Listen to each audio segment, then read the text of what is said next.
Let me ask you a question. How much Batman is too much Batman? Batman has a coterie of supervillains. Joker, Riddler, Mad Hatter. So what? Hello, all you beautiful folks. My name's Tommy and I'm delighted to welcome you to Podcast Assemble. Now, I'm not being facetious and this isn't a clickbaity headline. I genuinely think there's too much Batman in theaters right now. Now, the Flash movie is out and it's certainly a movie. Junky special effects aside, as apparently they were meant to look like that, the film does have a lot of heart and had some genuinely surprising through lines. We've covered it over on our podcast at Podcast Assemble this week. I'll link it below for you guys. But I can't help but wonder, is Michael Keaton returning as his iteration of the 1989 Batman still a draw? Or does it even hold any weight in this movie at all? Now, I just made a video on this channel about who gives a shit about The Flash. And it seems from the comments that quite a lot of people do and did. Go check it out, I've linked it here, I'll wait.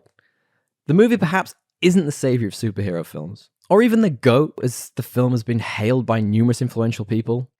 Sorry, James Gunn.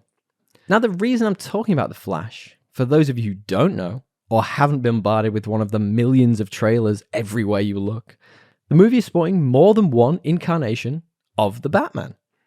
Firstly, Ben Affleck reprises his role from the Snyder Vision, and also we have the long-awaited return of Michael Keaton. Now, I get it. Batman is the most profitable DC superhero for retail sales, by some distance. And on screen, The Dark Knight has brought in a reported almost $6 billion for Warner Brothers across its various incarnations and film appearances. So it makes perfect business sense as to why the money people would keep sending out their cash cow. I'm basically just rich and nuts. But is there too much Batman in media today? Let me break that down for you. Since Michael Keaton's initial turn as a Caped Crusader back in 1989, in the subsequent 34 years, just to make me feel old, there have been 46 different films released starring the Bat. This is including animated movies.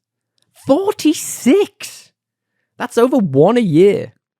Alright then, let's narrow it down to just the live action appearances, of which there have been 13. They really have been pumping out Batman content. Or Bat-tent?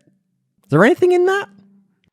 Now, not only are we getting a follow-up to the Matt Reeves-directed Robert Pattinson hit, The Batman, which released separate to all of the other iterations of the Batman last year, but we're also getting a new iteration of the character in the aforementioned James Gunn-helmed DCU. I mean, why? James Gunn announced The Brave and the Bold, a Batman story based on Grant Morrison's comic book run of the same name, about Bruce and his estranged son Damian. I'm just saying, I jokingly made a prediction in that video I talked about before about the Flash movie, that it might contain other versions of the Batman.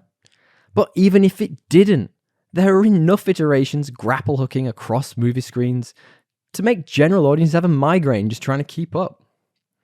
Now, I'm not saying I don't enjoy the different versions of the Dark Knight we've had on screen. Robert Pattinson's Year 2 Batman gave us an edgy, more self-destructive emo take, which was surprisingly nuanced, along with being an interesting counterweight to the Zack Snyder hulking Batfleck, which we've had in recent years, which draws inspiration from Frank Miller's seminal The Dark Knight Returns. While on top of that, my podcast co-host DL still holds Christian Bale's arc as the titular hero as his Batman, which is also a fair take. The Chris Nolan-directed trilogy of films reimagined superheroes as grounded, more down-to-earth characters, and has left an indelible mark on the genre ever since. But what I'm getting at is that we've had a lot of Batmen on screen. It could be argued to the detriment of other characters and their stories. Warner Brothers are so terrified that other characters won't make $1 billion if they make movies about them. They've oversaturated the market with what they think we want. And while we keep turning up to see the films Batman's included in, Warner Brothers are just going to keep sending out their prize cow to graze. Imagine this if you can. Chris Nolan's Dark Knight trilogy starring Christian Bale wrapped in 2012. That's over 10 years ago now. But what if we hadn't seen the Bat on screen again until the Matt Reeves directed The Batman in 2022? How amazing would the sight of Batman been on screen again? But instead, we've had at least 5 appearances. Now, I'm not saying that in any way I don't want Batman content. I do. Batman is probably my first and favourite superhero. But as they say, distance makes the heart grow fonder. So that's what that feels like. And Warner Brothers giving their prized asset just a little time on the bench could mean not only more interesting stories about other characters, building the world out further, but also have the added benefit that when he finally does return, we would all be significantly more excited about it. But what I want to know is, what do you think? Do you completely disagree with me and you love the fact we're getting even more Batman on screen? Or are you the same as me and you think bloody hell you'd love a break from having all this content? Let me know in the comments below. And while you're there, feel free to drop us a like, share, and subscribe. We've already covered The Flash on our podcast over at Podcast Assemble, which I've linked right here. Why not join us for more spicy takes and the latest geek news? Thanks for popping by, guys. Tally ho!